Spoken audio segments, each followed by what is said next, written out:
అందరూ ఒకసారి స్థుతించండి. రెండు చేతులు పైకి స్థుతించండి. ప్రభువునందు దేవుని సంగమా, ఈరోజు మరొక ఆదివారాన్ని దేవుడు మనకి ఇచ్చినందుకు ప్రభు కృపలందరూ కూడా ప్రభు జీవించుగాక. మనం వాక్యంలోకి వెళ్ళిపోదాం. నేరుగా వాక్యంలోకి వెళ్దాం. బైబిల్ గ్రంథం నుంచి కొరింథీయులకు రాసినది 2వ పత్రిక, కొరింథీయులకు రాసినది 2వ పత్రిక 6వ అధ్యాయం 7వ అధ్యాయం కొరింథీయులకు రాసిన పత్రిక అందరూ కూడా గమనించండి. ప్రతి ఒక్కరు కూడా రాసుకునేవాడు కానీ చదివేవాడు కానీ వినేవాడు కానీ జాగ్రత్తగా గమనించాలి. ఇంకా ఎవరు కూడా బయటికి వెళ్ళడం కానీ అలాగే ఫోన్లు మాట్లాడడం కానీ, ఒకవేళ ఫోన్లు ముందే వాటిని లాక్ చేసింది ఈ యొక్క పరిస్థితిని చూడుతుంది. ఎందుకంటే ఫోన్ వల్ల వాక్యంలో మీరు డిస్టర్బ్ అవుతారు. వాక్యం కూడా అభ్యంతరం ఉండదు. కనుక నేను లాక్ చేసింది అని చెప్పినప్పుడు లాక్ చేసింది. తర్వాత నేను ప్రార్థన తర్వాత లాక్ తీసుకుని ఎవరికైనా చేయాలనుకుంటే అప్పుడు ఫోన్ చేతులని బైబిల్ గ్రంథంలో కొరింథీయులకు రాసిన పత్రిక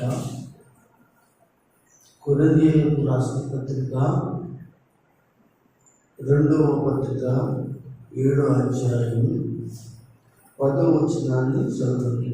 దైవ చిత్తానుసారమైన దుఃఖము రక్షణాత్మక మారుమనసును కలుగచేయును.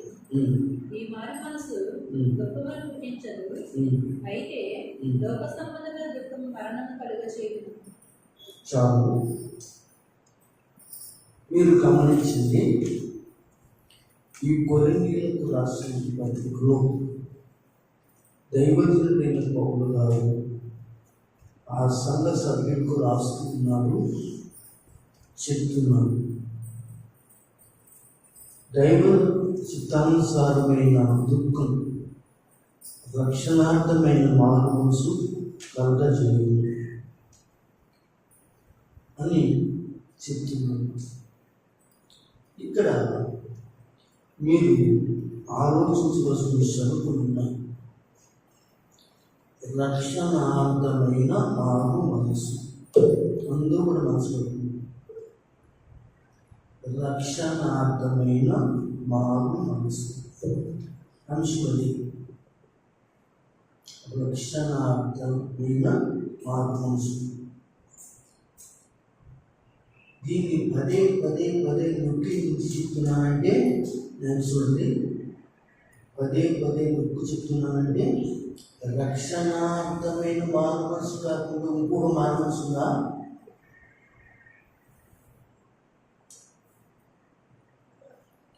వినండి.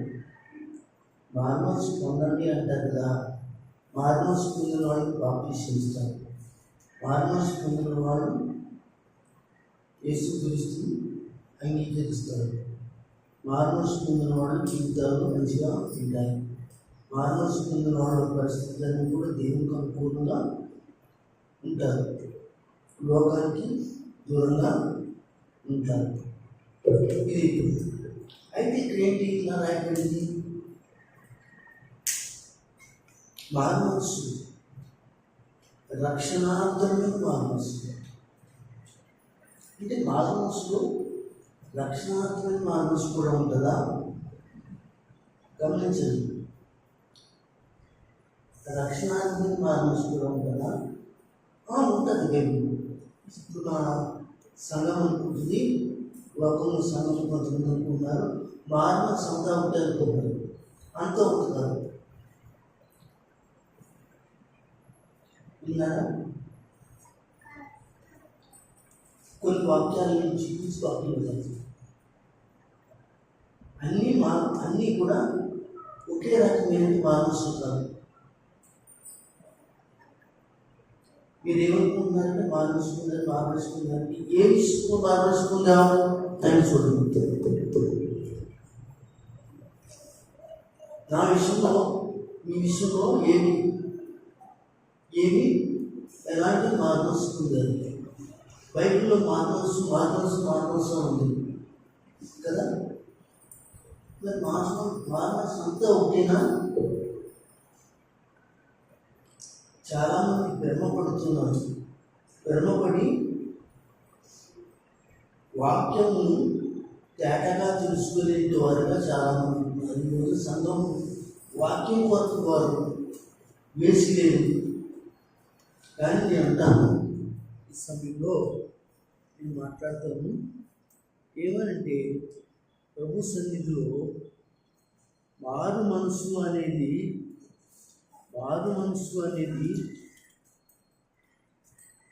మనం అనుకున్నదే మారు మనసు అనుకుంటున్నాం. మనం మారు మనసు అంటే మారిపోవటమే మారు మనసు అనుకుంటున్నాం. విన్నారా? మనం మారిపోవటమే. మరి ఇంకేంటండి? ఇంకోటి ఏదైనా ఉందా? అయితే యేసును అంగీకరించిన ఈ సహోదరులారా, మారు మనసు పొందటంలో దేవునికి స్తోత్రం. రెండు చేతులు పెట్టి స్తోత్రం చెప్పండి. నేను ఎక్కడ మాట్లాడుతున్నాను? మారు మనసు గురించి మాట్లాడుతున్నాను. మారు మనసు అంటే అంతా మారు మనసు అనుకుంటున్నారు. ఈ రోజున సంఘంలో ఉన్నవాళ్ళు ప్రతి విషయంలో కూడా వారు మారు మనసు విషయంలో ఎలా మాట్లాడుతున్నారంటే, నువ్వు మారావా, మార్చుకుందని. నీ భర్త పొందాడు, నీ బిడ్డ మార్చుకుందాడు. ఇలాగే నీ మనవరాలు మార్చుకుందా, నీ మనవుడు మార్చుకుందా, నీ అల్లుడు మార్చుకుందా, నీ కోడలు మార్చుకుందా. ఇలా మార్మల్స్ అంటే మార్మల్స్ విషయంలో మనం తెలుసుకోవాల్సిన విషయాలు చాలా ఉన్నాయి. కనుక ఈ సమయంలో అసలు ఇక్కడ నేను ఎత్తుకున్న మాట ఏంటంటే, రక్షణార్థమైన మారు మనసు. ఏంటండి? రక్షణార్థమైన మారు మనసు. ఇది కాకుండా ఇంకా రకరకాల మారు మనసులు ఉన్నాయా? ఉన్నాయి. వాటిలో కూడా నీ మారు మనసు కనపడాలి. నువ్వు మారిన పరిస్థితులు కనపడాలి. అవి ఏంటంటే, ఒకసారి నేను బైబిల్ గ్రంథంలో కొన్ని సంగతులను చూపిస్తాను. తొందరగా ఆయన చదివించేస్తాను, వివరించండి. అయితే ఈ సమయంలో మత్తయి సువార్త 3వ అధ్యాయము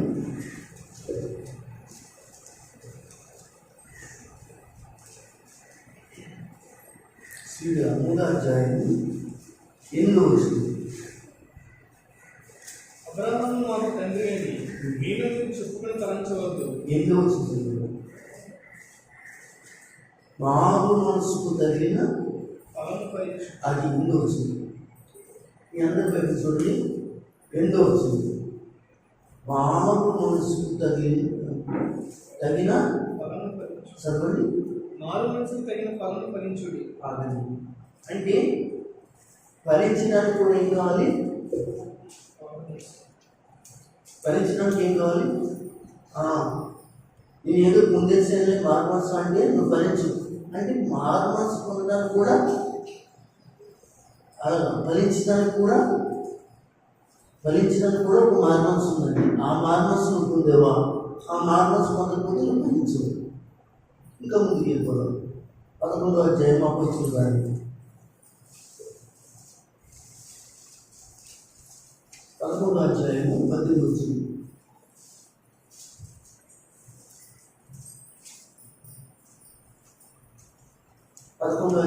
18 అపోస్తలులు.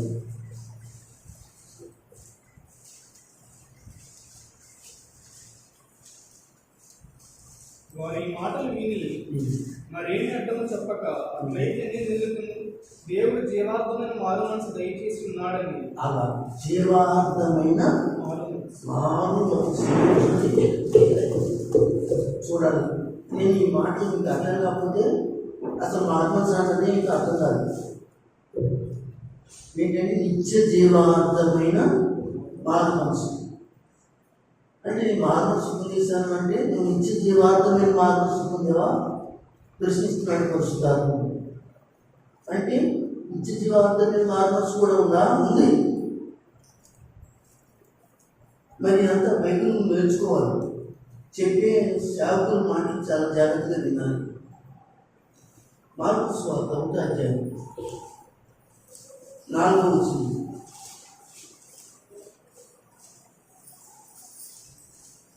బాప్తిస్మం ఇచ్చే యోహాను అరణ్యంలో ఉండి పాప క్షమాపణ నిమిత్తం. ఏంటమ్మా? బాప్తిస్మం ఇచ్చే యోహాను అరణ్యంలో ఉండి పాప క్షమాపణ నిమిత్తం మారు మనసు విషయమైన. పాప క్షమాపణ నిమిత్తమై మారు మనసు విషయమైన. ఇక్కడ పాప క్షమాపణ నిమిత్తమైన మారు మనసు అంటే ఇదొక మారు మనసు. మరి సంఘంలో సహోదరులు, దేవుని బిడ్డలు, దేవుని సంఘంలో ఈ మారు మనసు గురించి కూడా దేవుడు మాట్లాడుతున్నాడు. నువ్వేం మారు మనసు పొందావు ఆలోచించి. అపోస్తలుల కార్యం 3వ అధ్యాయం 20వ వచనం.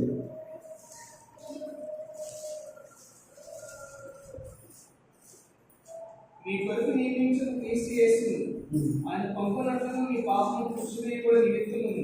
ఏంటమ్మా? మీ కొరకు నియమించిన క్రీస్తు యేసును ఆయన పంపునట్లుగా మీ పాపమును తుడిచివేయబడి నిమిత్తమును మారు మనసు. పాపములను తీసివేయబడినట్లు, పాపములను తీసివేయబడినట్లు ఏం పొందాలి? ఈ పాపములను తీసివేసుకోవడానికి, కడిగి వేసుకోవడానికి కూడా ఏం కావాలి? ఇదొక మారు మనసు ఉందా? మారు మనసు ఉంది అని అనుకుంటున్నాను.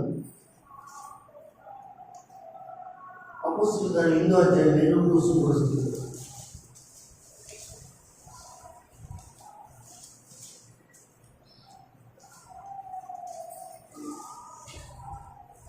ఇందో అధ్యాయం 21.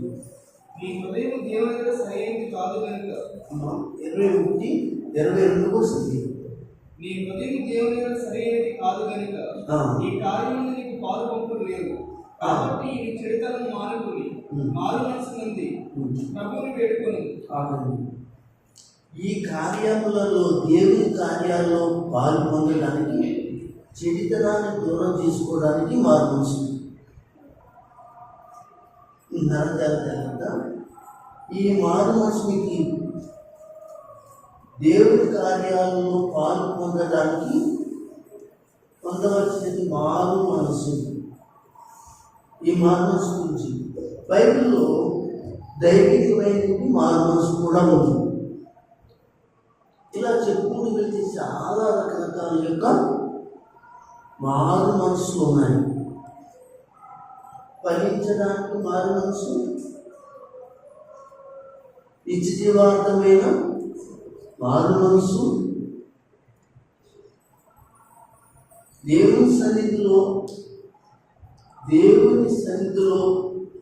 దేవుల్లో పాలు పంపులు కడగడానికి మారు మనసు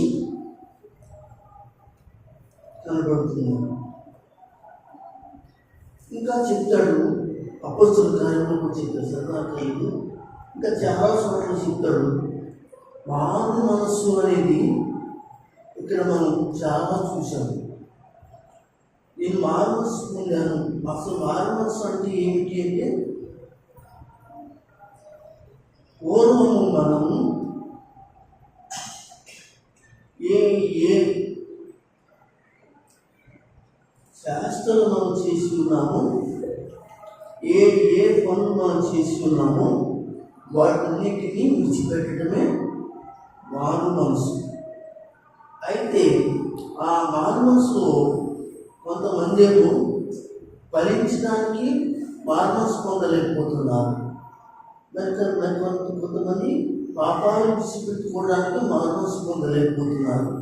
మరి కొంతమంది ప్రాయశ్చిత్తం పొంది దేవుని సన్నిధిలో పాపమును కడిగేసుకోవడానికి మానసు పొందలేకపోతున్నారు. ఇలా దైవికమైన మార్గస్ కూడా పొందలేక మరికొంతమంది కూడా ఉన్నారు. జాగ్రత్త, ఈ యొక్క మాటలన్నింటిని బట్టి నేను ప్రసంగం చేయాలనుకుంటున్నాను. అయితే ఇప్పుడు ఇవన్నీ కావాలి, ఇవన్నీ అవసరమే. దేవుని చిత్తమైతే ఒక్కొక్క మార్గస్ గురించి తర్వాత ఎప్పుడైనా మాట్లాడుకోవడానికి ప్రభు కృప నాకు ఇస్తే మీతో నేను పంచుకోవడానికి ఇష్టపడతాను. అందరూ స్తుతులు చెప్పండి. ప్రస్తుతానికి మాత్రం ఈరోజు కొరింథీయులకు రాసిన పత్రిక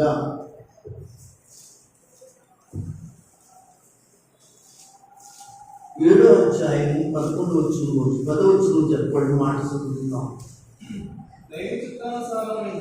దైవ చిత్తానుసారమైన రక్షణార్థమైన మారు మనసు. నైట్ చూడండి, రక్షణార్థమైన మారు మనసు అంటే ఏంటండి? రక్షణార్థమైన మారు మనసు అంటే ఏంటండి? అది కూడా కావాలి, అది తెలుసుకుంటాము. జీవార్థమైన మారు మనసు ఏంటండి? తర్వాత తెలుసుకుంటాం. ప్రాయచిత్త పడుతున్నట్టు మా మారు ఏంటండి? అది కూడా తర్వాత తెలుసుకుంటాం. అలాగే పాపంలో కడిగివేయబడి శుద్ధి చేయబడి దేవుని సన్నిధిలో మారు ఏంటండి? అది కూడా ఒకసారి మనం చెప్పుకోవడానికి సిద్ధపడతాం. అసలు మారు అనేది అన్నింటికి కాకుండా ఆయన దేని కొరకు మాట్లాడాడు, దాని కొరకు నువ్వు పొంది ఉన్నావా? అన్నీ మారు అంతా మారు. ఏదో ఒక దాంట్లో మారు పొందేవేమో, ఉన్నట్లో మారు పొందలేదేమో. ఒక మాట చెప్తాను, నేను మారు పొందానండి. నేను తిట్టకుండా నోరు చేత ఏం చేయాలనుకున్నాను? మారు పొందాను. నోటికి మారు మాత్రం ఇచ్చావు.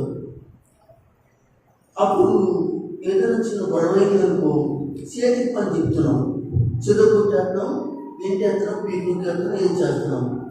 నేను ఎవరైనా మారు పొందాము అని చెప్పావు కదా అని ఎవరైనా ప్రశ్నిస్తే, అవునండి నోటికి మారు పొందాను కానీ చేతికి మారు పొందలేదు, ఇంతో చెప్పానా అంటే మారు మనసులో చాలా రకాలు ఉన్నాయి. వాటిలో కొన్నాటిని మాత్రమే మనం చేస్తున్నామని బైబిల్లో వస్తుంది. మీకు అర్థమైందా? జాగ్రత్త. మీరు ఏం చేస్తున్నారో, మీరు ఎలా ఉంటున్నారో దైవం కూడా అందరూ చూస్తారు. ఎందుకంటే దైవం తెలుసు. మీ యొక్క ప్రవర్తన ఫలమును బట్టి వాక్యం ద్వారా ఓహో మీరు ఇలా ఉన్నారా కానీ మీకు తెలియదు. ఎప్పుడు తెలుస్తుంది? నష్టపోయినప్పుడు తెలుస్తుంది, కష్టపడినప్పుడు వస్తుంది, బాధపడుతున్నప్పుడు వస్తుంది. అప్పుడు పొరపాటు చెప్పుకుంటావు.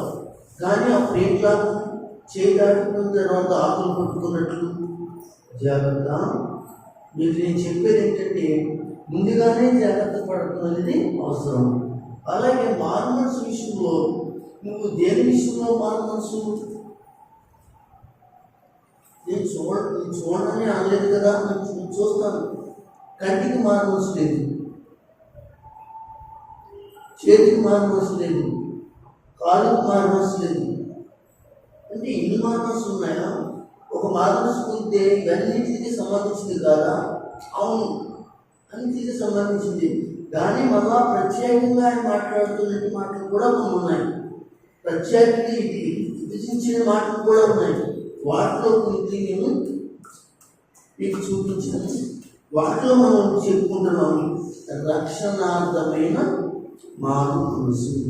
మీరు ఎప్పుడైనా రక్షణార్థమైన మారు కూర్చొని ఆ తల్లిగా కనపడలేదు నాకు కూర్చుంటే బాగుంటుంది. ఎందుకంటే నిద్రపోవడం ఎక్కువైపోయింది. ఎందుకంటే వాక్య అభిషేకం లేకపోతే నిద్ర వచ్చేస్తుంది ఎవరికైనా. వాక్య అభిషేకం ఉన్న వాడికి ఇప్పుడు కూడా నిద్ర రాదు, వాక్యం వినాలనిపిస్తుంది. మీకు అర్థమైనా నా మాట బాగా నిద్ర వస్తుందంటే వాక్య అభిషేకం లేదు. వాక్యం అభిషేకం ఉన్నవాడికి ఏమవుతుందంటే వాక్యం ఎంత అర్ధరాత్రైనా, ఎంత టైం అయినా, ఎంత మరి సమయమైనా నిద్ర అనేది మాత్రం వాడి గుర్తుకు రాదంటే అభిషేకం ఉంది వాడి మీద. అయితే వాళ్ళు ఏ అభిషేకం పొందాలి అంటే, అవును అభిషేకాలు చాలా ఉన్నాయి.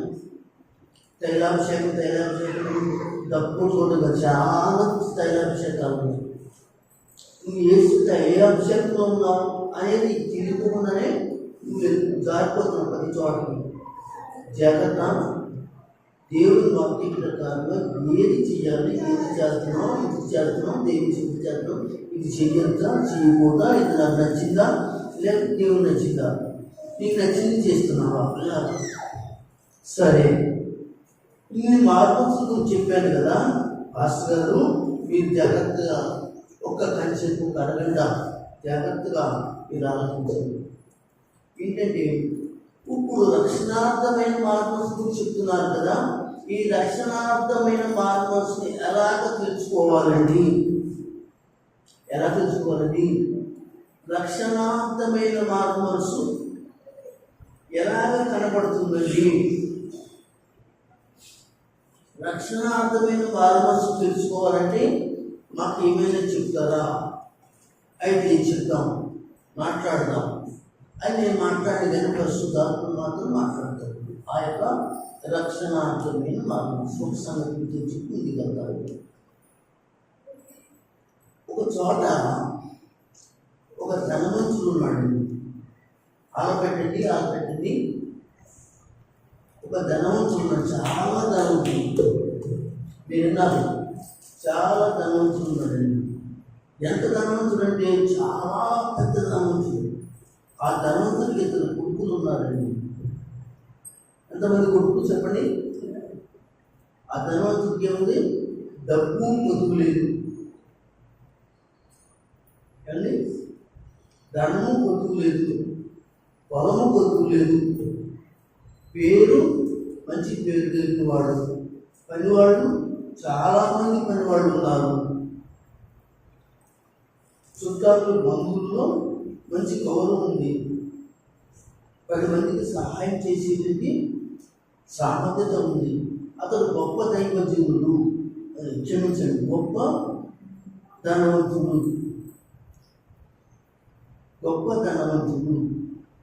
ఈ ధనవంతుడికి ఇద్దరు కొడుకులు ఉన్నారు. ఏమండి? అయితే ఈ ధనవంతుడికి ఇద్దరు కొడుకులు ఉంటే ఒక రోజున అందులో కొడుకు ధనవంతుడి దగ్గరికి వచ్చి అన్నాడు కదా, తండ్రి, నేను మీతో చెప్తున్న మాట జాగ్రత్తగా ఆలోచించి నాకు సహకరించాలని అడిగాడు. చెప్పు బాబు అని అడిగాడు.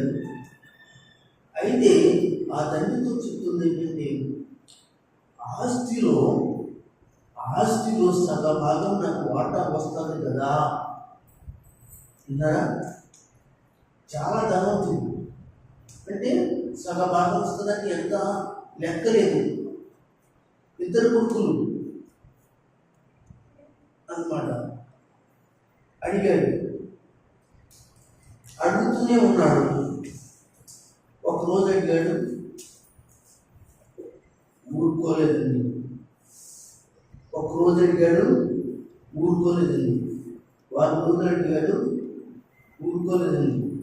4 రోజులు అడిగాడు, ఇలా అడుగుతూనే ఉన్నాడు. ఈ ధనవంతుని తన కొడుకు, నా భాగం నాకు ఇచ్చేది, నా వాటా నాకు ఇచ్చేది, నాది నాకు ఇచ్చేది అని ఇష్టపిస్తున్నాడు. అయితే తండ్రి మధ్యలో చాలా విషయాలు చెప్పుకుంటాడు. కొడుకా, ఇది బట్టి ముందు ఏం చేస్తావు, ఎలా చేస్తావు, ఎలా ఉంటావు, ఎలా జీవిస్తావు ఏంటని అడిగితే అది నీకు అనవసరం అని చెప్పుకుంటాడు. నీకు నేను చెప్పవలసిన పని లేదు. నా దారేదో నేను చూసుకుంటానికి ఇష్టపడుతున్నాను. నేనేదో డెవలప్ అవ్వాలని నేను అనుకుంటున్నాను. నేనేదో చేయాలని నేను అనుకుంటున్నాను. నేనేదో ఒక రకంగా నేను ఉండాలనుకుంటున్నాను. నాకు ఇస్తావా ఇవ్వా? పెద్ద మనుషుల దగ్గర పెట్టమంటావా? ఈయనే పెద్ద మనిషి అయితే పెద్ద మనిషి దగ్గర ఎవరు పెడతారండి? అది సిగ్గే కదా. వద్దురా బాబు కొడుక, వద్దు. ఎందుకంటే నేను 10 మందికి చెప్పేవాడిని, 10 మందితో మాట్లాడేవాడిని. ఇప్పుడు 10 మంది నా దగ్గర కూర్చొని మాట్లాడేవాళ్ళు, తలంచుకునే వాళ్ళ దగ్గర నేను తలంచుకుని చేసేదేమో చేయొద్దు. కనుక ఎప్పుడు ఈ విషయాలు మాట్లాడేటంటే వ్యాపారం అంతా ముదిరిపోయిన తర్వాత. వ్యాపారం అంతా ముదిరిపోయింది అంటే వ్యాపారం అంతా ముదిరిపోవడం అంటే చెప్పి తండ్రి చెప్పి ఇసిపోయాడు అనమాట. అది ఇక సరే అని తన కొడుకుకి ఏం చేసిందంటే ఆ యొక్క ఆస్తిలో సగ భాగాన్ని ఇచ్చేసింది. ఇంకా సగ భాగం వరకు ఉంటుంది. మరొక కొడుకు అని చెప్పాను కదా, ఎంతమంది కొడుకులు? ఆ ధనవంతుడికి 2 కొడుకులు ఉంటారు అని చెప్పాను, ఉన్నారు అని చెప్పాను. అందులో ఒకడు ఆస్తికి సగం పట్టుకుని వెళ్ళాడు. సగం ఉంటుంది. ఈ సగం వేరొక కొడుకుది. ఈ కొడుకు ఎక్కడ ఉన్నాడు? తండ్రి దగ్గరే ఉన్నాడు ఈ కొడుకు. అయితే తండ్రి దగ్గరే ఉన్న ఈ కొడుకు ఈ ఆస్తి తండ్రి దగ్గరే ఉన్నాడు. మరొక కొడుకు ఏం చేశాడంటే వీటి యొక్క ఆస్తి తీసుకుని బయటికి వెళ్ళిపోయాడు అని బైబిల్ చెప్తుంది అండి. అయితే దేవుని పిల్లరా, ఇలా ఉంటుండగా ఆ ఆస్తిని తీసుకుని అతడు ఎక్కడికి వెళ్ళిపోయాడంటే దూరంగా వెళ్ళిపోయాడు. దూరంగా, మీకు అర్థమైన దూరంగా అంటే ఇంకా తండ్రికి కానీ, ఆ కుటుంబాన్ని కానీ, ఆ ఊరికి కానీ, ఆ ప్రజలకు కానీ, అక్కడ ఉన్నవారికి కానీ ఎవరికి కనపడకుండా. ఎందుకని? ఈ ధనవంతులు ప్రత్యేకమైన ధనవంతులు. చాలామంది పనివాళ్ళు ఉన్నారు, చాలామంది తన చేతులతో అన్నం ఉన్నారు.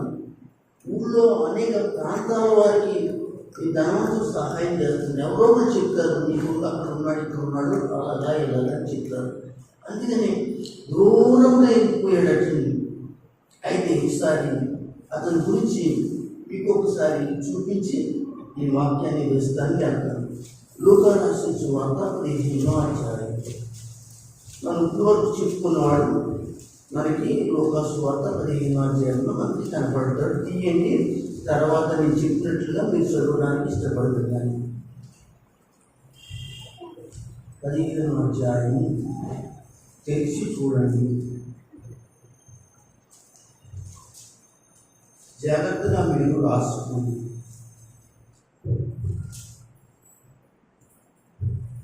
ఒకసారి ఆయన చూస్తారా? గమనించిన ఆయన చూడండి. మన అంశం ఏమిటి?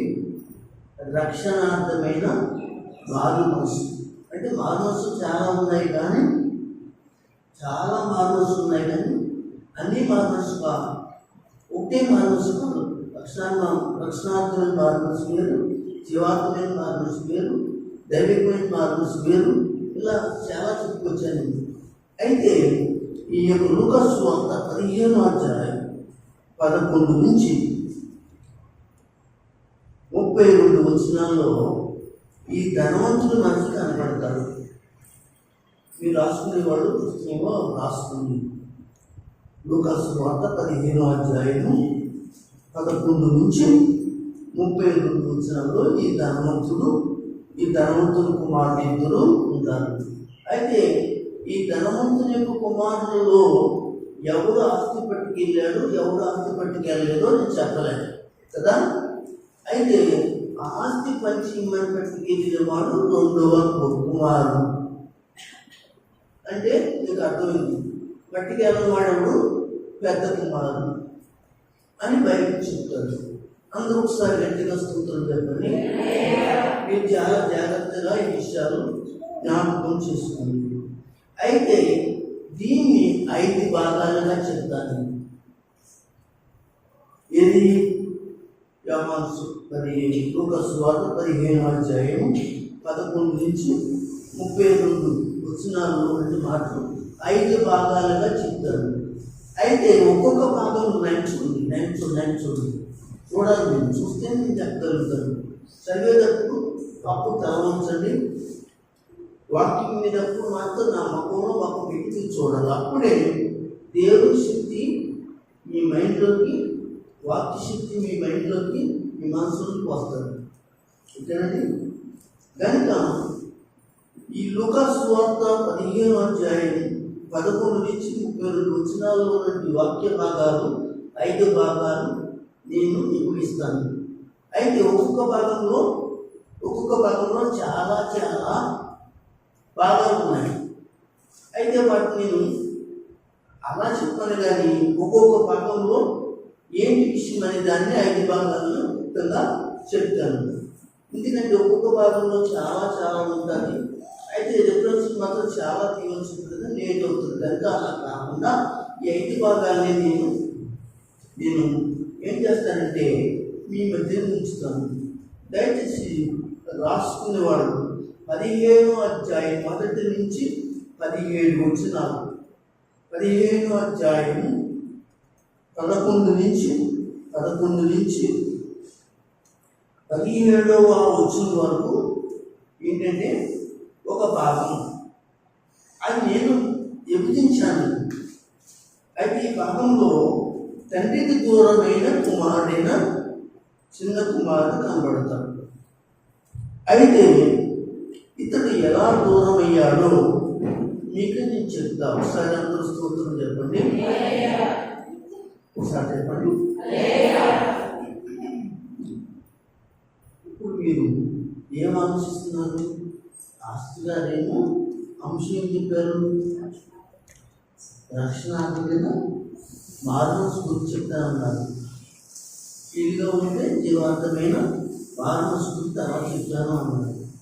వీలుగా ఉంటే దైవికమైన మారుమనసు గురించి అలా చెప్తాను అన్నారు. ఇలా రకరకాల యొక్క అలాగా ఏంటి మారుమనసు కూడా ఉందని చెప్పాను. అన్నీ ఉంటే మారుమనసు కాదు, కానీ మనం ఉంటే మారుమనసు ఉంటాం. కొంతమంది ఫలించే పనిలో ఉంటారు, వాళ్ళు ఫలిస్తూనే ఉంటారు. వాళ్ళు ఆ విషయంలో మారుమనసు పొందారు. రక్షించబడేటువంటి విషయంలో వాళ్ళు మారుమనసులో లేరు. ఇలా మనం చెప్పుకునే అవకాశాలు దేవుడు ఇస్తే మనం మాట్లాడుకోవడానికి ఇష్టపడతాం. అయితే ఈ లూకాసు సువార్త 15వ అధ్యాయం 11వ వచనంలో మనకి కనబడుతుందమ్మా. 11వ వచనం నుంచి 17వ వచనం వరకు జాగ్రత్తగా మీరు రాసుకోండి. ఏం రాసుకుందండి? తండ్రికి దూరమైన చిన్న కుమారుడు అని రాసుకోండి. అసలు ఏం రాశాడు చదివేద్దామా? చదవండి. మరియు ఒక ధనవంతుడు ఉండెను, అతనికి 2 కుమారులు కూడా ఉన్నారు. వారిలో చిన్నవాడు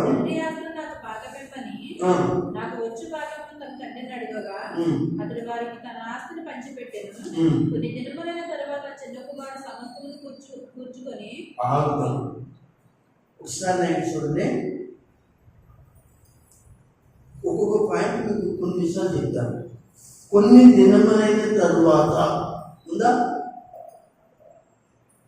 అంటే ఆస్తి పంచిపెట్టడం అన్నది మొదలుకొని పంచిపెట్టిన తర్వాత ఈ మధ్యలో కొన్ని దినాలు జరిగినాయండి. విన్నారా? అంటే ఆస్తి పంచిపెట్టమని 1 రోజు అడిగాడు, 2 రోజులు అడిగాడు, 1 రోజు అడిగాడు, నెల అడిగాడు, సంవత్సరం అడిగాడు. ఇలా సాధిస్తూనే ఉన్నాడు. ఇచ్చేదాకా ఏం చేశాడు? విడిచిపెట్టలేదు ఆ కుమారుడు. ఇక్కడ ఒక మనిషికి 2 కుమారులు ఉన్నారు, వారిలో ఒక చిన్నవాడు అని రాశాడు. తన తండ్రి ఆస్తుల్లో నాకు వచ్చు ఏమన్నాడు?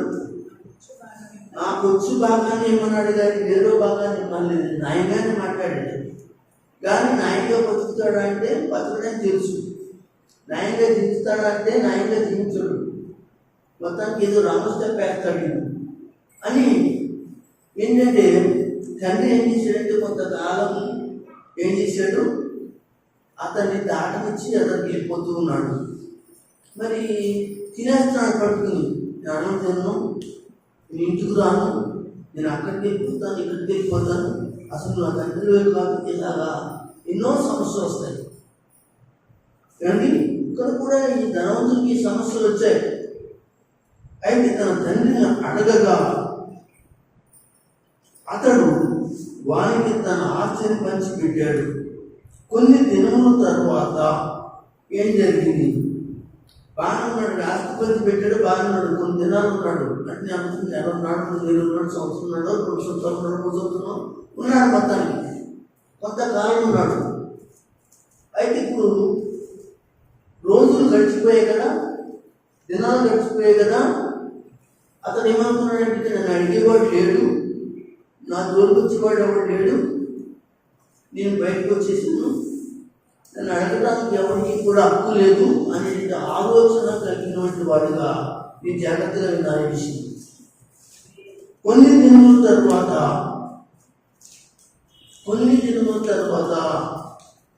అంటే నేను కొన్ని భాగాలు విడిచిపెట్టేస్తున్నాను, తండ్రి ఆస్తి నాకు వచ్చిన భాగాన్ని ఇవ్వని అన్నాడు.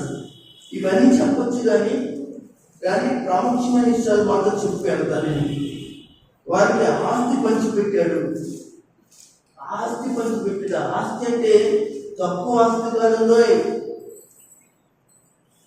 అబ్రహాముకి ధనవంతుడట, అతని దగ్గర పనివారు ఎంతమంది, కొన్ని 100 మంది ఉండేవారట. ఎవరికి, అతనికి పనిచేసేవాళ్ళు. మరి ఆ భార్యలు, వాళ్ళ పిల్లలు, వీళ్ళందరూ లెక్కేసుకుని ఎంతమంది ఉంటారో. అయితే ఇద్దరు కూడా అనగా యజమాని, ఆ యజమాని దగ్గర పనిచేసేవాళ్ళు, వాళ్ళ భార్యలు, వాళ్ళ పిల్లలు, వాళ్ళ కుటుంబాలు ఎంతమంది ఉంటారు, వాళ్ళందరికీ తిండి ఎవరు పెట్టాలి, ఈ ధనవంతుడే పెట్టాలి. ఇంటికి విషయం చెప్తున్నా తెలుసా, తర్వాత భాగంలో ఈ సందర్భం వస్తుంది మనకి. కనుక అయితే అంతమందిని పోషించే, అంతమందికి అనగా తన చేతుల కింద నుండి అనగా ఆ ధనవంతుడు అనమాట. అయితే ఆ ధనవంతుని దగ్గర తన కుమారుడు ఏం చేశాడంటే తన ఆస్తిని పట్టుకెళ్ళిపోయాడు. జాగ్రత్త దేవుని బిడ్డలారా, దేవుడు మాట్లాడుతున్న ప్రతి మాట మన జీవితంలో ఎక్కడో ఏదో లోటు మనకి భర్తీ చేస్తారని మాత్రం మర్చిపోకండి. కనుక వీటిని మనం దూరంగా పెట్టుకోకూడదు, వీటిని మనం ఆచరణలో పెట్టి జాగ్రత్తగా మనం విసురుకోవాలి. కనుక కొద్ది దినములైన తర్వాత ఆ చిన్న కుమారుడు సమస్తను సమకూర్చి దూర దేశములకి ప్రయాణమై, ఒకసారి స్తోత్రం చెప్పండి.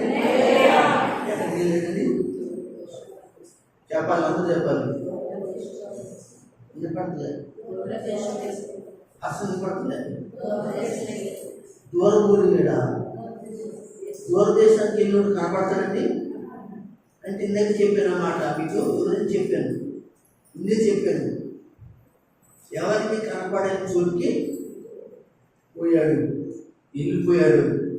ఒకవేళ ఈ చుట్టుపక్కల ఉంటే ఏం జరుగుతుంది, నా తండ్రి ఆహారం చూసుకుంటాడు, నేను చేసే పనులు తెలిసిపోతాయి, నా కుటుంబాన్ని తెలిసిపోతుంది, నా అన్నగారు తెలిసిపోతుంది, నా కుటుంబాన్ని తెలిసిపోతుంది, అనగా నా ఊళ్ళో నా తండ్రికి అవమానం వస్తుందను లేదా ఇంకోటి వస్తుందో అని వెళ్ళాడు. ఒక అవమానం తండ్రికి వస్తుంది అన్నవాడైతే అసలు ఇంట్లోంచి అడండి, అదే సరిపోయింది. అయితే సరే, ఇక్కడ ఒక మాట మనం ఆలోచన చేస్తే ఏమన్నాడంటే దూర దేశములకు విన్నారా, కొద్ది దినాలు వెయిటింగ్ చేశాడు, కొద్ది కాలం. అది పూర్తిగా కాగితాలు, పూర్తిగా బంగారం, పూర్తిగా పొలాల పంపకాలు, పూర్తిగా గాడిదలు, పూర్తిగా గేదెలు, పూర్తిగా మేకలు, పూర్తిగా 10 వారాల పంపకాలన్నీ జరిగిన తర్వాత కొద్ది కాలం ఎవరి అంత ధనవంతులకి అన్నీ అయిపోతుందా, కొద్ది కాలం పడుతుంది. అది సరి చేసుకుని నమ్మించి కొంతకాలం ఏం చేశాడు, అక్కడ నమ్మించడానికి కొంతకాలం అక్కడ వెయిటింగ్ చేశాడు. వెయిటింగ్ చేసిన ఇతడు తర్వాత అవి పట్టుకుని ఏం చేశాడంటే దూర దేశానికి వెళ్ళిపోయాడు. అందరూ గట్టిగా స్తోత్రం చెప్పండి. అంటే దూరదేశానికి ఎందుకు వెళ్ళిపోయాడు అనే మాట ఇందాక ఒకసారి చెప్పాను, మీకు అర్థమై ఉంటుంది.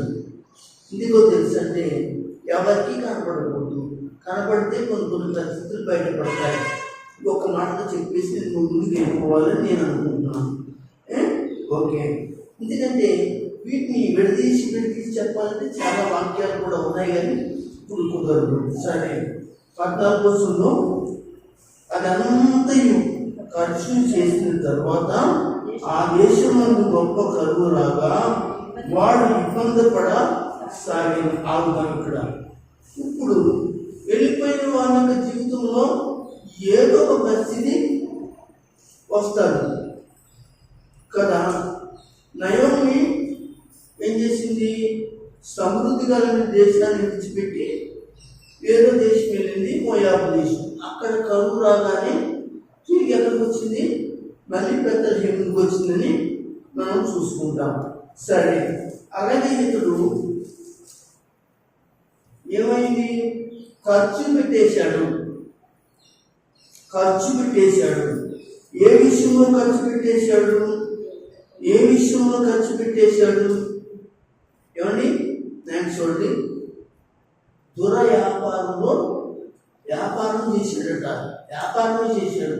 ఈ మాట తర్వాత భాగంలో మనం చెప్పుకుంటాం, చూపిస్తున్నప్పుడు, అంటే వివరించేస్తున్నప్పుడు. ఎందుకంటే ఆ మాట పెద్దగా అన్నాడు. ఆ మాట తన ఆస్తంతా పట్టి దురవ్యాపారం చేశాడని మాట్లాడతాడు. సరే, ఎంతో వదిలిపెట్టండి, మనం కొంచెం కిందికి పోవడానికి. అంతటా ఖర్చు చేసి, అదంతా కూడా ఖర్చు చేసిన తర్వాత ఎలా ఖర్చు చేశాడు ఇక్కడ రాయలే. ఉన్నారా?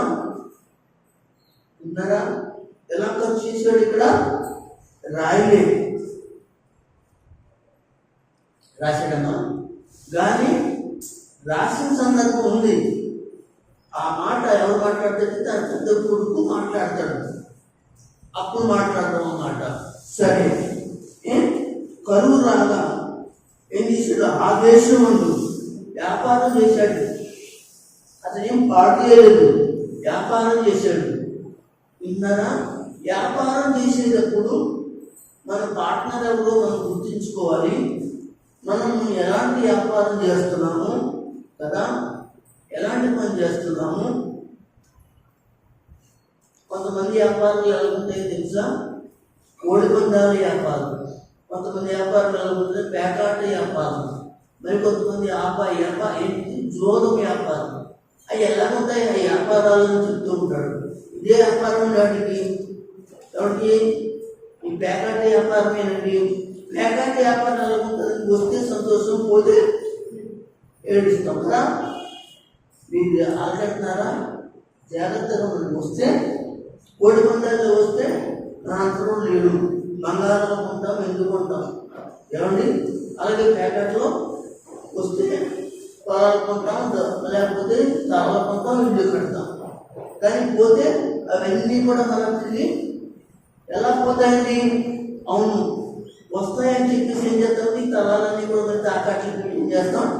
మనం చేయాలనుకుంటారు, వాళ్ళు చేయాలనుకుంటారు. అప్పుడు ఇది ఏ వ్యాపారం అని, ఇలాంటి వ్యాపారం ఎందులో చిక్కుకున్నాడండి. ఇలాంటి వ్యాపారంలో పెట్టాడండి అతడు. మరి ఒకవేళ బ్రాంతి తాగుడనే వ్యాపారం పెట్టి ఉండొచ్చు, లేకపోతే ఇంకొక రకరకాలైన వ్యాపారం పెట్టి ఉండొచ్చు, ఇంకో రకమైన వ్యాపారం పెట్టి ఉండొచ్చు. లేకపోతే కొంతమంది ఈ మధ్య కొన్ని వ్యాపారాలు పెడుతున్నారు, డ్రగ్స్ అని అదని ఇదని వ్యాపారాలు పెట్టుకుంటారు. అలాంటి అట్లా పెట్టి దొరికిపోయి ఉండొచ్చు. ఆ దొరికిపోయినప్పుడు ఏం చేస్తారు, వాళ్ళ ఆస్తులన్నీ కూడా ఏం చేస్తారు, అనగా జప్తీ చేస్తారు, నాశనం అయిపోతారు. అప్పుడు తింటానికి ఉంటారా, ఉండనే ఉండదు. ఇక్కడ అలాంటి పరిస్థితి ఈ చిన్న కుమారుడికి వచ్చినట్లుగా 11-17 మనకి కనపడుతుంది. చదవండి. అంతటా అదంతా ఖర్చు చేసిన తరువాత దేశమందు గొప్ప కరువు రాగా, అందరూ ఒకసారి గట్టిగా స్తోత్రం చెప్పండి.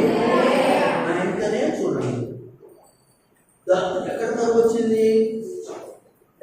వచ్చింది, అతను దేశంలో కరువు రాలే.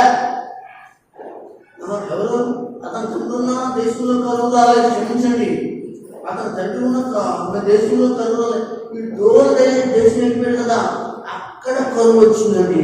అక్కడ కంట్లే లేవు, లేదా ఇంకోటే లేదు, లేకపోతే అతను వ్యాపారాల వల్ల చేసినవి తప్పుల వల్ల,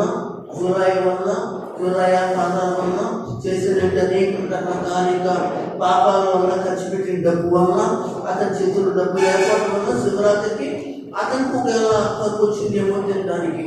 లేక ఆ దేశంలో అంటున్నాడు, ఆ దేశంలో కూడా కరువు వచ్చింది. కరువు వచ్చిందంటే పని కూడా ఉంటుందా, ఉండదా? కరువు వచ్చిందంటే పని ఉంటుందండి. ఎలా మీరిద్దరు మాట్లాడుకుంటేనే మీరు కూర్చోండి, ఇంకా కూర్చోండి,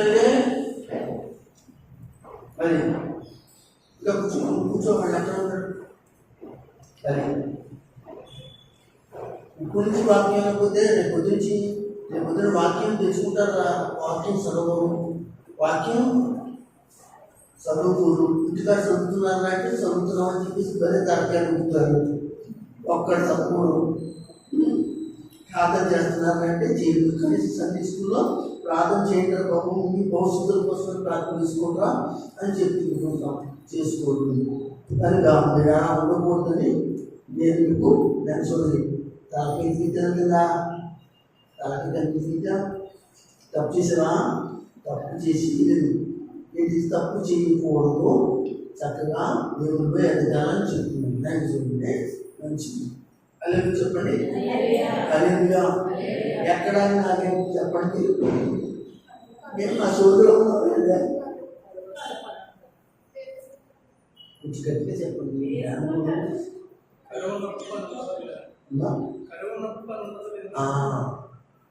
ఆ దేశంలో కరువు గురించి మాట్లాడుతున్నాం. ఆ దేశంలో, ఏ దేశంలో? అతను ఉన్న దేశంలో. ఎవరు? ఆ చిన్న కుమారుడు ఉన్న దేశంలో, తండ్రి ఉన్న దేశంలో కాదు. అప్పుడు ఆ దేశంలో కరువు వస్తే అక్కడ ఏం పండుకుంటాయా, పనులు ఉంటాయా? ఏం పని దొరుకుతుందో చెప్పండి.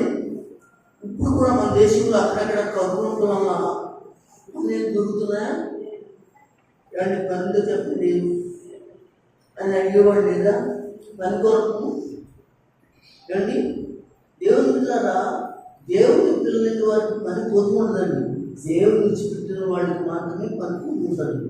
అది ఏం జరుగుతుంది? పని లేనప్పుడు, పని దూరమైనప్పుడు ఏడుతారు. అప్పుడు ఆడమైనా మగుడు అప్పుడు ఏడుతారు. ఎందుకంటే ఇప్పుడు పనులను సెంటర్ కొట్టుకుంటాం కదా, దేవుడితో సంబంధం లేదనుకుంటున్నావు కదా, జాగ్రత్త.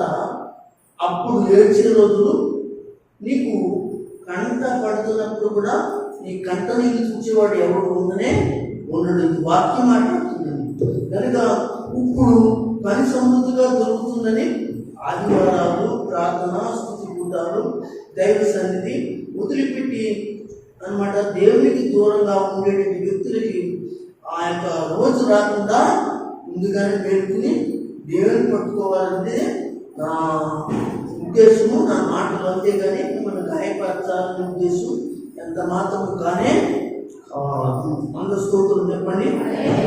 అయితే ఇక్కడ ఏం చెప్పాడు అంటే, గొప్ప కరువు రాగానే ఆ దేశం అంతా కూడా ఇబ్బంది పడుతుంది. ఆ దేశంలో ఇతడు కూడా ఉన్నాడు. అయితే ఇక్కడ మాట్లాడుతున్న మాట జాగ్రత్తగా మీరు గమనించవలసిన విషయం ఏమిటంటే, ఇతడు ఇబ్బంది పడ సాగేను. అని చెప్పండి. ఏమండి పనితేనే కదా కుటుంబం హ్యాపీగా ఉంటుంది. సౌండ్ పని ఉంటేనే కదా కుటుంబం సాఫీగా వెళ్తుంది కదండి. సాఫీగా వెళ్ళేదాన్ని ఏం చేస్తారు, కుటుంబం నరికేసుకుంటారు. సాఫీగా వెళ్తుంది దాన్ని ఏం చేస్తారు, కాలం సాఫీగా వెళ్తుందండి, దాన్ని అడ్డుకట్టుందండి, దాన్ని నరికేసుకున్నాం అనుకో, ఇళ్ళని ఏమి వెళ్ళిపోతాయి, ఏదో చోటుకి వెళ్ళిపోతాయి. నీ పరిస్థితి కూడా అయిపోకుండా చూసుకో. ఇది దేవుడు మాట్లాడుతున్న మాట. దేవుడు అడ్డుకుంటే దాన్ని చెయ్యి వేస్తే దేవుడు బిడ్డారా ఆ చెయ్యి తీయడానికి కుదరదు. ఈ జీవితంలో ఆయన నీకు సహాయం చేస్తున్నప్పుడే భయం కలుగుతుంది. ఆయన సహాయం చేస్తున్నప్పుడే నువ్వు జాగ్రత్తగా ఉండు. నా ఇష్టం నేను వెళ్తాను అని అన్నావు, నీ మూర్ఖత నీకు తొక్కేస్తుంది. జాగ్రత్త. ఎవడు నాకు చెప్పేవాడు లేడు అనుకుంటున్నా, కానీ చెప్పేవాడు ఉన్నాడు. పరిశుద్ధాత్మ వాక్యం ద్వారా మాట్లాడతాడు, వాక్యం మాట్లాడుతుంది, అదే దేవుడు మాట్లాడతాడు, మనిషి కాదు. ఆ దేవుని మాట కూడా వినుకోకుండా ఉంటే ఇదిగో చూడండి, ఒక ధనవంతుడు, ఆ ధనవంతుడే ప్రభు అయిన యేసు. అంత స్తోత్రం చెప్పండి. విన్నారా? ఆ ధనవంతుడు ఎవరండి చెప్పాలి. ఆ ధనవంతుడు ఎవరు చెప్పరే? దూరం రావట్లేదు, ఎలకే పట్టేసినట్లుగా ఈ మాటలకి జాగ్రత్త. ఎలకే పడితే ఆయన ఎలకే ఓడపడతాడు. ఒక్క గుద్దు గుద్దితే ఎలకే రోజు పడిపోద్ది. అప్పుడు మాట్లాడతాడు. ఆ రోజు అంత అవసరమా, అంత టైం మీకు అవసరమా? ఆలోచించి నేను అంటున్నాను దేవుడు కదా, ఇదిగో నేను మాట్లాడుతున్న మాట ఏంటంటే పరిశుద్ధాత్మ దేవుని యొక్క మాట. ఇప్పుడు అతడు ఎలా ఉన్నాడు, ఇబ్బందిలో ఉన్నాడు కదా, ఇబ్బందిలో ఉన్నాడు. ఎక్కడ ఉన్నాం మనం?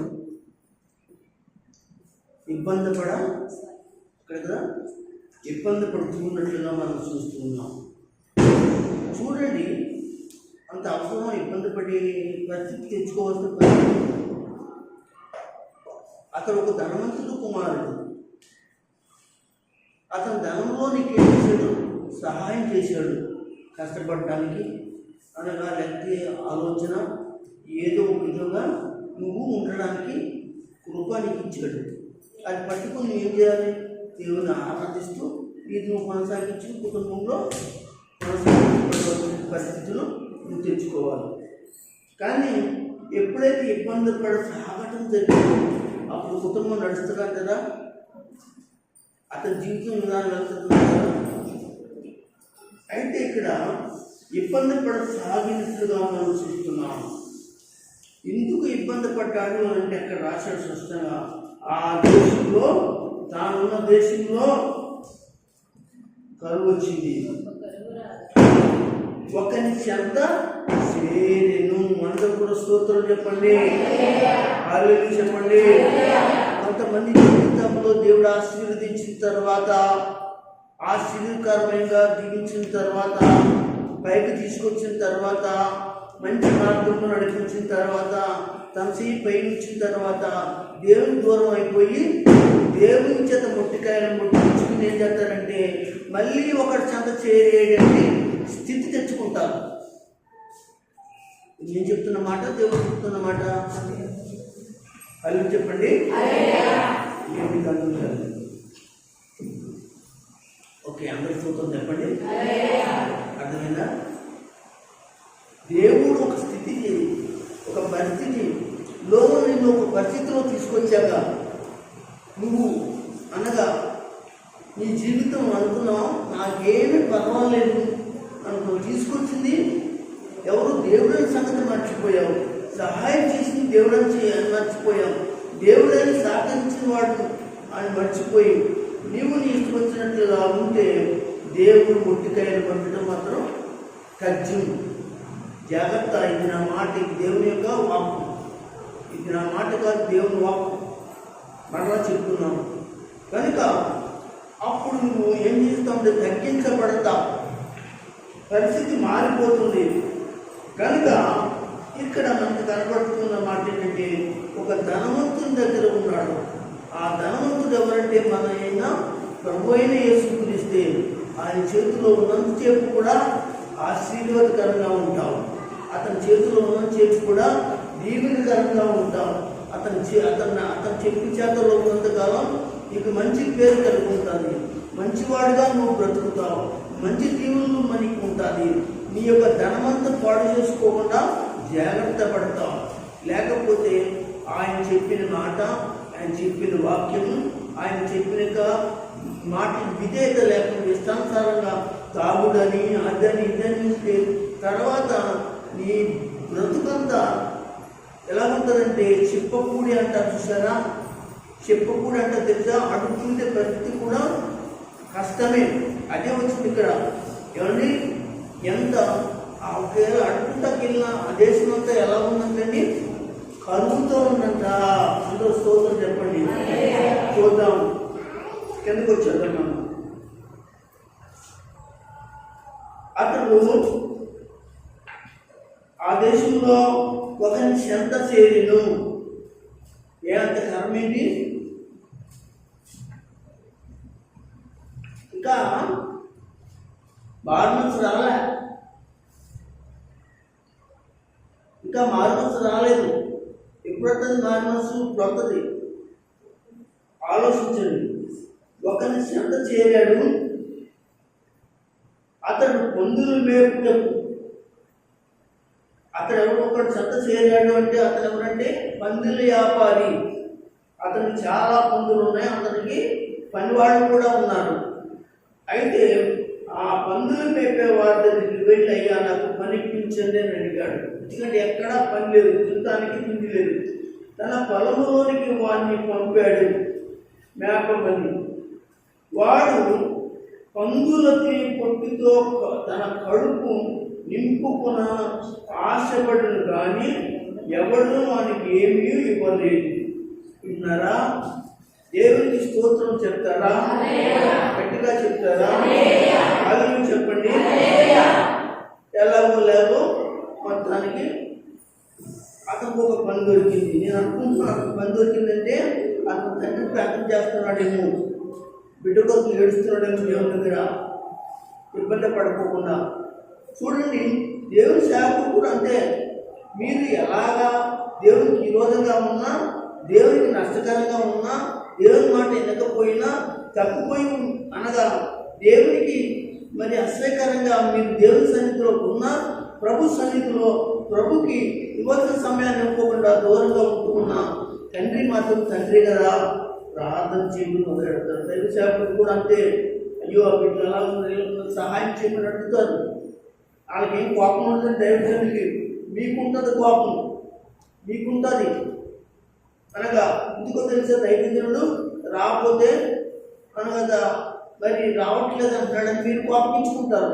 కానీ ఆయన కోపం అంతా ఏంటో తెలుసంటే, నువ్వు నష్టపోకుండా, నువ్వు పాడైపోకుండా, నీ ఇబ్బంది పడిపోకుండా, నీ కడుపులో ఆకలి అనేది కనపడకుండా చూడాలని ఆ సేవకుడి యొక్క ఆశ.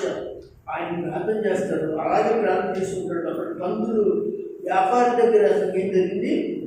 ఏం దొరికిందండి? పని దొరికింది.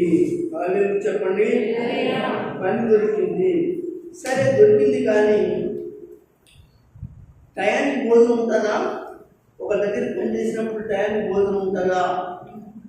దేవుని స్తోత్రం చెప్పండి. ఇక్కడ ఏం చేశాడు? ఇతనికి టయానికి భోజనం లేదు కనుక ఇతడు ప్రయత్నం చేస్తున్నాడు. ఏం ప్రయత్నం చేస్తున్నాడు అనగా, ముందుకు పెట్టే ఆహారం ఏదైనా ఉంటే తిందామనుకున్నాడు. దేవుని స్తోత్రం.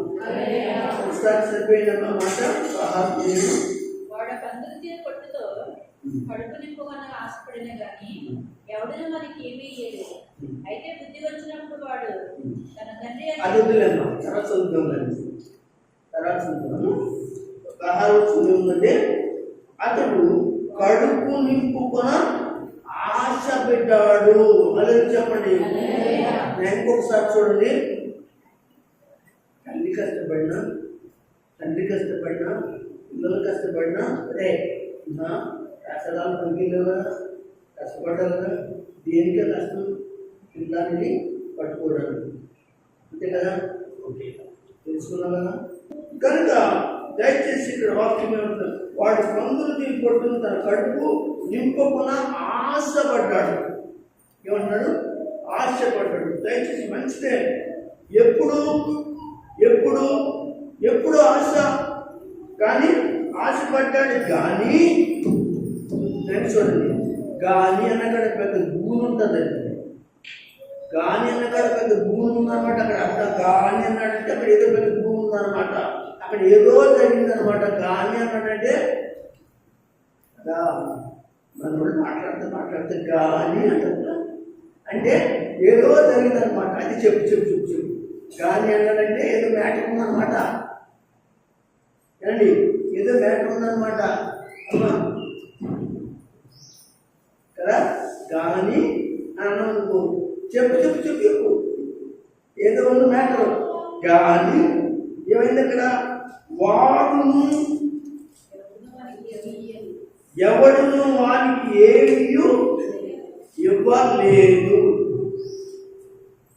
ఒక్కసారి నిదానంగా ఈ వాక్యాన్ని మీరు అర్థం చేసుకోండి. ఇతనేమో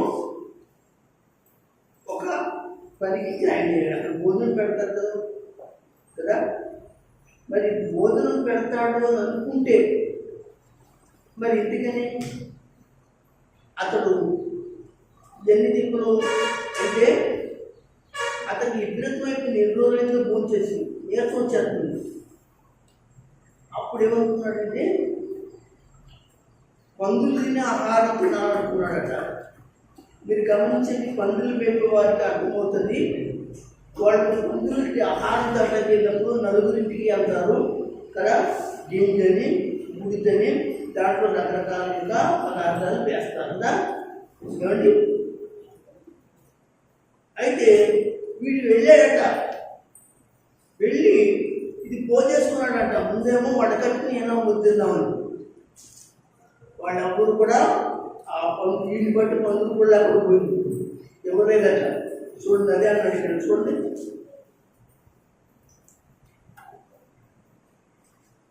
నింపుకుని ఆశపడిన కానీ ఎవడును వాని ఏమీ కూడా పందులకి ఆహారం ఇవ్వలేదంటండి. అందరూ గట్టిగా స్తోత్రం చెప్పండి. హల్లెలూయా. ఇప్పుడు మనం మొదటి భాగంగా మనం మాట్లాడుకుంటున్నాం.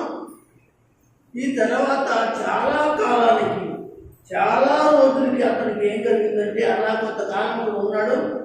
ఇక్కడ ఇప్పుడు ఆలోచనలో పడినట్లుగా చూస్తాం. చదవండి 17 రోజులు. అయితే బుద్ధి వచ్చినప్పుడు వాడు తన తండ్రి వద్ద ఎంతో మంది ఉన్నారా. ఈ సందర్భం వస్తుందని చెప్పారు. అయితే బుద్ధి వచ్చినప్పుడు వాడు నా తండ్రి దగ్గర ఎంతో మంది కూలి వాడు ఉంటారు. వాడు నా చేతుల మీద తిన్నారు, ఒకప్పుడు నా తండ్రి చేతుల మీద తిన్నారు వాడు. అయితే అన్నం సమృద్ధిగా ఉన్నది, నేనైతే ఇక్కడ ఆకలి కలిగి చచ్చుచున్నాను. అందరూ స్తోత్రం చెప్పండి. ఇదంతా ఎక్కడ జరిగిందో తెలుసా? ఒకసారి చూడండి. ఇంకా తండ్రి దగ్గరికి రాలేదు. ఈ పరిస్థితులన్నీ ఆ నెత్తి మీదకి వచ్చాక, బరువు అయిపోయాక, పరిస్థితులన్నీ కూడా తన నెత్తి మీదకి వచ్చిన తర్వాత భారం అయిపోయాక, పరిస్థితులన్నీ కూడా అనగా అనుకూలం లేని తర్వాత, భారం అయిపోయిన తర్వాత అప్పుడు ఎవరు జ్ఞాపకం వచ్చారు? తండ్రి జ్ఞాపకం వచ్చాడు. తండ్రి జ్ఞాపకం వచ్చి ఇప్పుడు ఆలోచించుకున్నాడు. వెళ్ళే సందర్భం తర్వాత మనం మాట్లాడుకుంటాం. ఇప్పుడు ఎన్నోది ఒకసారి టైం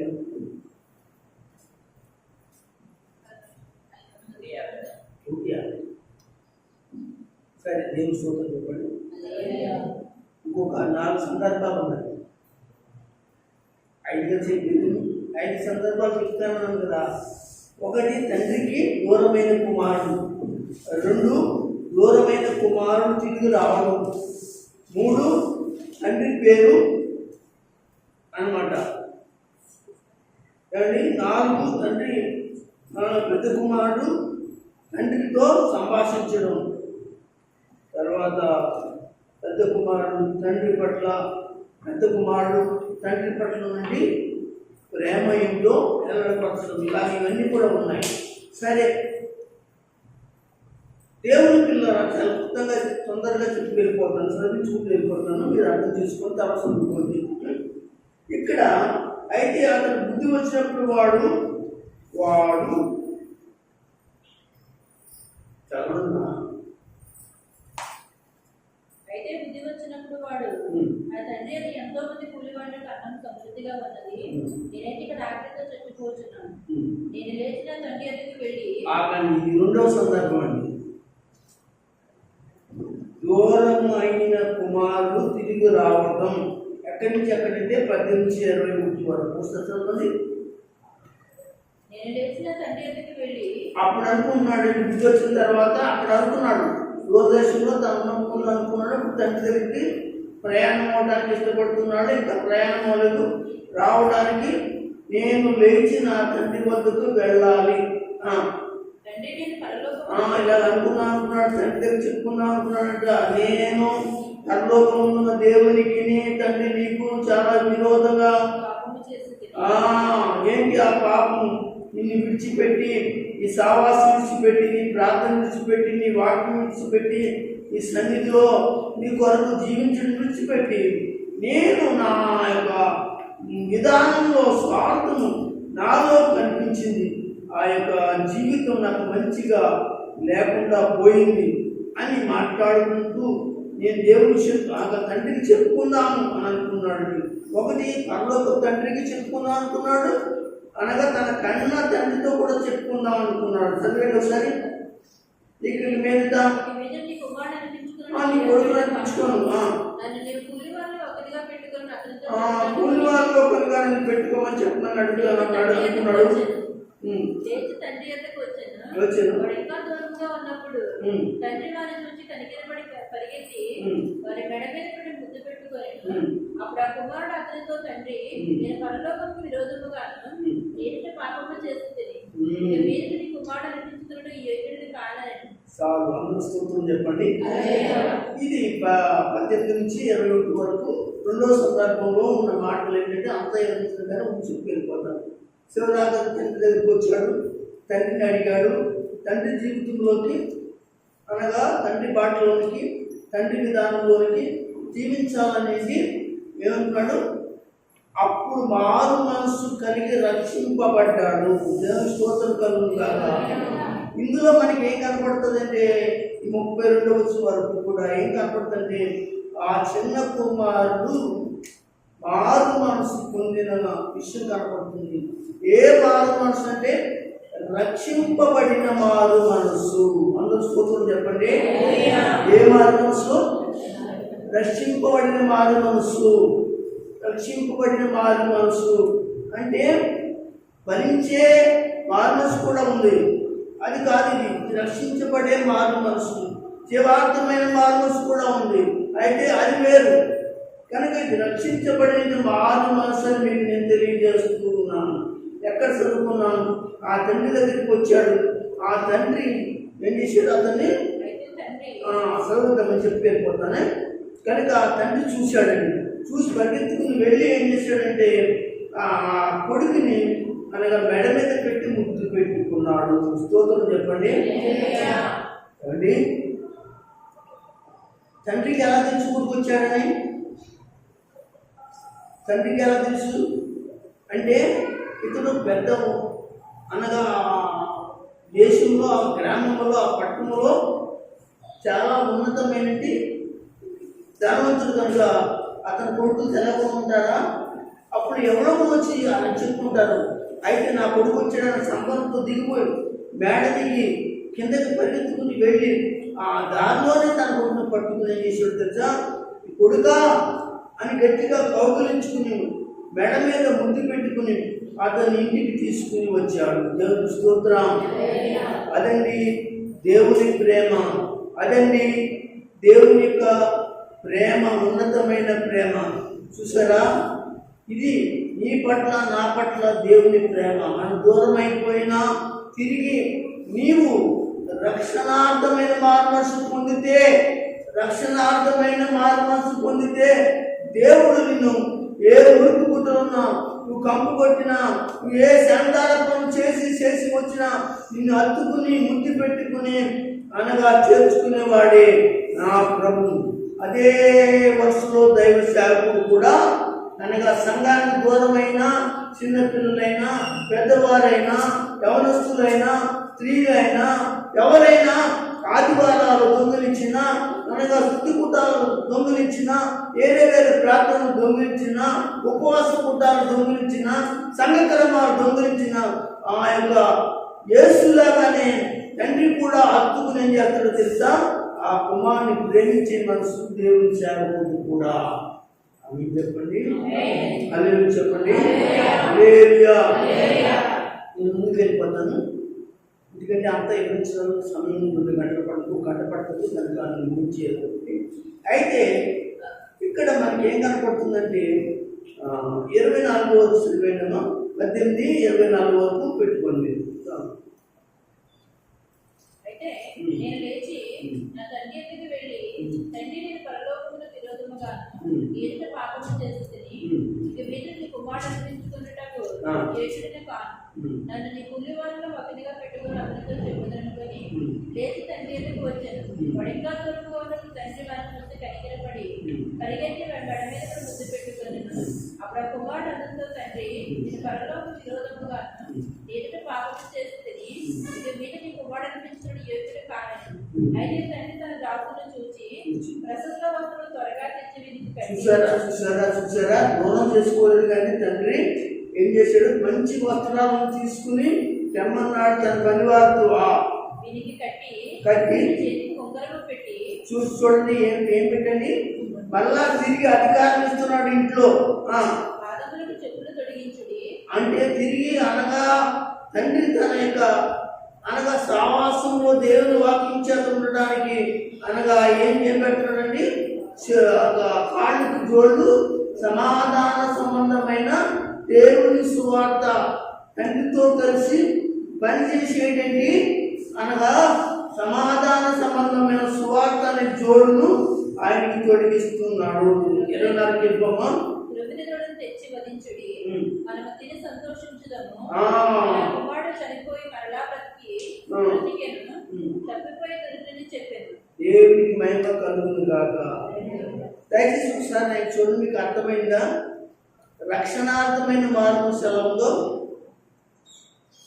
ఇతడు వెళ్ళిపోయింది ఎలా ఉందో, తిరిగి ఎలా వచ్చాడో, ఎలాగా అతను మళ్ళీ తండ్రి తను ప్రేమించి ఉంగరం పెట్టడం అనగా రక్షణ వస్త్రాన్ని ఇవ్వడం, మళ్ళీ అతను తిరిగి దేవుని వాక్యాన్ని జోళ్ళు పొందుకోవడం, అతని కొరకు బలైన యేసుక్రీస్తుని అన్నమాట వధించుకుని ప్రభు బల సంస్కారంలో పొందడానికి, ప్రభు సన్నిధిలో ఉండడానికి అవకాశం కల్పించిన నా తండ్రి ఎలాంటి వాడో తెలుసంటే పరమ తండ్రి. ఆ తండ్రి ధనవంతుడైన తండ్రి. ఆ యొక్క 2 కుమారులకు కలిగినది ఎవరు ఆ 2 కుమారుల అంటే దాన్ని మళ్ళీ విభాగించాలి, అంత టైం ఉండదు కానీ ఇంకా చెప్పాలనుకుంటూ మామూలు చెప్పిపోతాం. అయితే ఇక్కడ ఒక భాగం అయిపోయింది కదండి. ఇప్పుడు 4వ భాగంలో కూడా వెళ్ళిపోతాం. పెద్ద కుమారుడు తండ్రిని దగ్గరికి వచ్చాడు. అయితే తండ్రి అతను కూడా సంభాషణ జరుగుతుంది. 25వ వచనం నుంచి 30వ వచనం వరకు చదివింది. మీరు ఇంటే చెప్తే అర్థమవుతుంది. 25 నుంచి 25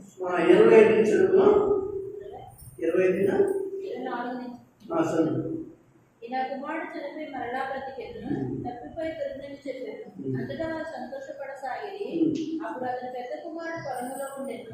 వాడు పొలం నుండి వచ్చుచు ఇంటి దగ్గరికి రాగా వాద్యములను నాట్యములు జరుగుట విని దాసులలో ఒకరిని పిలిచి ఏమిటని అడగగా, ఆ దాసుడు అతనితో నీ తమ్ముడు వచ్చి ఉన్నాడు, అతను తన యొద్దకు సురక్షితంగా వచ్చినందున నీ తండ్రి ప్రజలను వధించనని.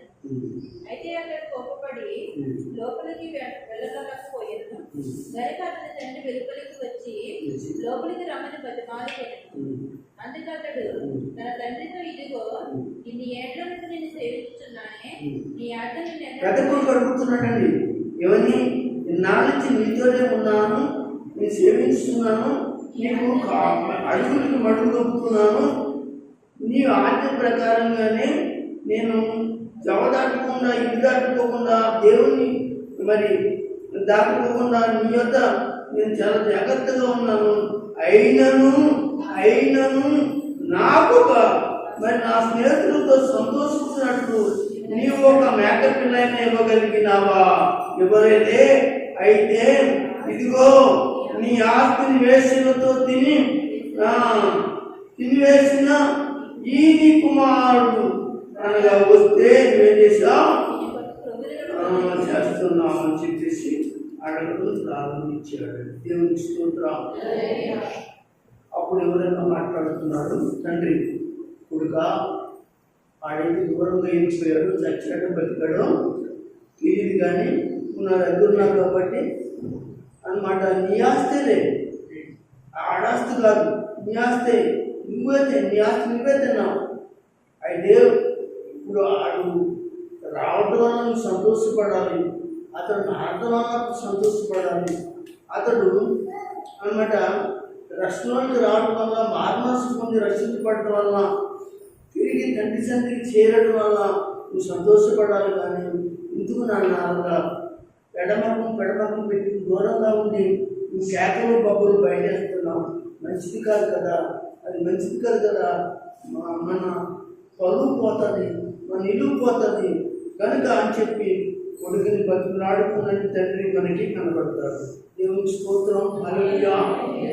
అయితే పెద్ద కుమారుడు పట్ల తండ్రి ప్రేమ ఎంతో ఉంది. ఎక్కడంటే ఇగో 31-32 వచ్చినారు అంటున్నాడు. అన్ని ప్రేమించాను, నిన్ను ప్రేమించాను అని చెప్పడానికి ఇక్కడ అంటున్నాడు. అందుకు కుమారుడా నీవు ఎల్లప్పుడూ నాతో కూడా ఉన్నావు. ఇదిగో నావన్నీ కూడా నీవే. అవును బాబు. ఇదిగో నీ తమ్ముడు మర్చిపోకండి, గమనించాలి దేవుని బిడ్డలారా. సంఘంలో మన సహోదరులు ఎవరైనా సరే, నీ సహోదరుడు ఎవడైనా పడిపోతున్నా, జారిపోతున్నా, లోకంలో పడిపోతున్నా, చనిపోతున్నా, ఇదిగో ఆ తండ్రికి ఉన్న బాధ్యత అన్నమాట. ఆరు మనసు కొన్ని తండ్రి దగ్గర నుండి బిడ్డలకు ఉండాలి. ఏముండాలి? అతన్ని మరలా ప్రభు సన్నిధికి నడిపించాలి, ప్రభు దగ్గర నడిపించాలి. మళ్ళీ తిరిగి అనగా ప్రభు వలలోకి రావాలి, సంతోష గానాలతో ఆనందంగా ఉండాలి అని కోరుకోవాలి అన్నట్లుగా ఎంతగానో తండ్రి తన కుమారుడి విషయంలో ఈ యొక్క తమ్ముడు చనిపోయి తిరిగి బ్రతికాడు. దేవుని స్తోత్రం. తప్పిపోయాడు కానీ అతను బ్రతికాడు, చచ్చిపోయాడంటే తప్పిపోయి దొరికిన అతనితో చెప్పాను. అందరూ స్తోత్రం చెప్పండి, హల్లెలూయా చెప్పండి, హల్లెలూయా చెప్పండి.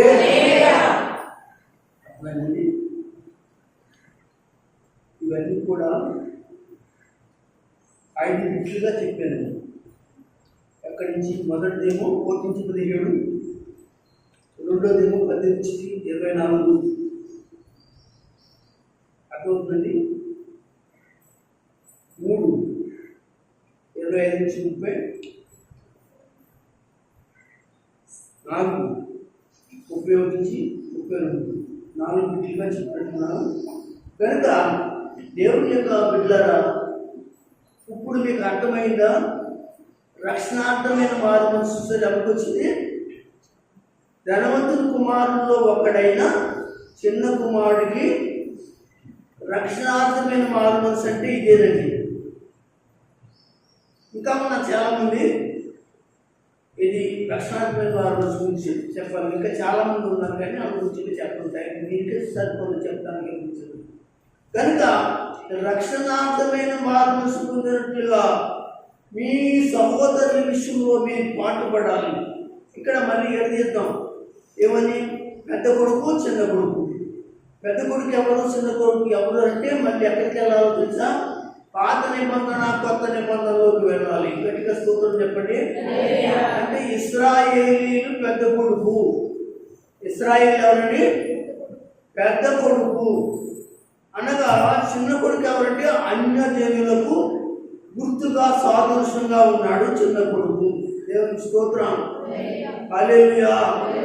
కనుక దేవుని బిడ్డలారా, ఇప్పుడు యేసు ప్రభు వారు అనగా తప్పిపోయిన మంద కొరకు వచ్చినట్లుగా అనగా యేసు ప్రభు వారు మత్తయి సువార్త 10 యోహాను సువార్త 10వ అధ్యాయంలో చెప్పినట్లుగా, ఇదిగో అనగా నేను ఆ యొక్క తోలు వేయబడిన వారు ఎవరైతే ఉన్నారో వారు మరలా ఒకే దొడ్డిలో చేర్చబడిన ఒకే దొడ్డి ఇశ్రాయేలు దొడ్డిలో అనగా అన్ని జనులు కూడా రక్షణ పొంది రక్షణార్థమైన మారుమనసు పొంది వాళ్ళు కూడా చేర్చబడినట్లుగా అని చెప్పబడుతుంది. అదే ఎఫెసీయులకు రాసిన పత్రిక అనగా పౌలు గారు కూడా చెప్తాడు. ఏమంటాడంటే వారి ఇరువురు కలిపి అనగా ఏక జనాంగముగా అనగా దేవుని రాజ్యములో ఉండాలని కోరుకుంటాడు. ఎఫెసీయులకు రాసిన పత్రికలో రాస్తాడు. వాళ్ళు ఎవరంటే, ఒకటి ఇశ్రాయేలు, రెండు ఎవరంటే దేవుని బిడ్డలారా ఇదిగో అన్యజనులు. వాళ్ళే యేసు ప్రభు వారి యొక్క దుడ్డులో పరలోకంలో ఉండేటువంటి వారిగా దేవుడు సిద్ధపరుస్తున్నవారు. అయితే ఇక్కడ పెద్ద కొడుకు ఇంట్లో ఉన్నాడు అంటే ఎవరంటే ఇశ్రాయేలు దేవునితో ఉన్నారు, అన్యులైన వారు దేవునితో లేరు. అంటే వారి లోకంలో దురవ్యాపారంలో దుష్టులతో దుర్మార్గులతో ఉన్నారని మనకి జ్ఞాపకం చేస్తున్నాడు దేవుడు. కనుక ఆ చిన్న కుమారుడు అనగా పెద్ద కుమారుడు కలిపి ఆ ధనవంతుడైన యేసు క్రీస్తు ప్రభు వారి యొక్క మరి రాజ్యంలో చేర్చడానికి కుమారుడు యేసు క్రీస్తు వారు ఏం చేశాడంటే ఏకము ఒకే తొట్టిగా ఉండడానికి ఆయన ఈ లోకంలో ఆయన రక్తం చేత అందరినీ కూడా ఏం చేశాడు, శుద్ధి చేసి ఏకమందగా చేయడానికి, ఆయన ఏకరాజ్యంగా చేయడానికి ఆయన ఏం చేశాడో తెలిసి సిద్ధపరచడానికి ఆయన ఈ లోకానికి వచ్చాడని పౌలు గారు ఎఫెసీయులకు రాసిన పత్రికలో ఆ ఒక్క మాట ముగింపు మాట చదువుతాం. ఒకసారి ఒకసారి 3వ అధ్యాయము నుంచి చదువుతాను. 15, 16, 17 రాస్తున్నాము. ఎక్కడ చదువుతున్నాము? 3వ అధ్యాయం 2వ అధ్యాయము చూసుకోండి. ఒక్కసారి కొంచెం జాగ్రత్తగా కళ్ళము నుంచి వెళ్ళిపోండి. ఒకసారి అంటే దూరస్తులని మీరంటే అంజనీయులు అనమాట.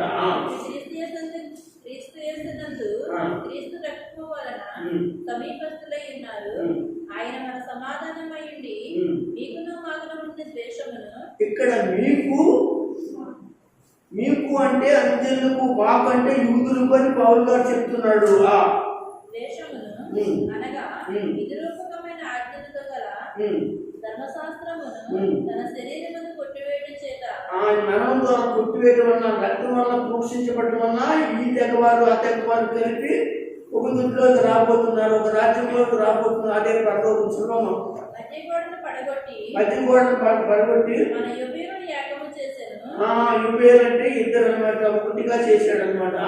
సంధి చేయించు ఈ ఇద్దరిని తన యందు ఒక నూతన పురుషునిగా సృష్టించి తన శిలువ వల్ల ఒక నూతన సంఘముగా ఇశ్రాయేలుని అనగా కొత్త నిబంధన వంటి సంఘాన్ని కలిపి ఒక నూతన సంఘముగా, యెరూషలేము సంఘముగా, పరలోకంలో కనబడే సంఘముగా చేయబోతున్నాడు. తన శిలువ వల్ల ఆ ద్వేషమును సంహరించి దాని ద్వారా వీరిద్దరిని ఏక శరీరము చేసి దేవునితో సమాధాన పరచుకొని ఇలాగు చేసిన కనుక 17వ వచనం బాగా చూడండి. మరియు ఆయన వచ్చి దూరస్తులైన మీకును సమీపస్తులైన వారికి అందరికి కూడా దేవుని వాక్యము చేత ఏం చేశాడు, దరికి చేర్చాడు. దేవుని స్తోత్రం. అంటూ ఆయన ద్వారానే మనమందరూ ఒకే ఆత్మైన తండ్రి సన్నిధికి చేరగలము. అదే పరలోకపు తండ్రి. ఆ తండ్రియే ఇద్దరు కుమారుల యొక్క తండ్రి.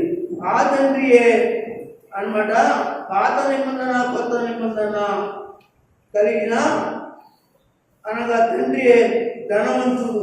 ఆ ధనవంతుడే లోకస్వార్త 8వ అధ్యాయము 15వ అధ్యాయము 8వ వచనం నుంచి 11వ వచనం నుంచి 32వ వచనంలో కనబడుతున్నట్టు మరొక భాగం, మరొక కోణాన్ని చెప్పారు. మీకు అంటే చెప్పాక చెప్తాను, దాన్ని ఊపినట్టు టూకీగా చెప్పేస్తాను అని చెప్పాను కదా.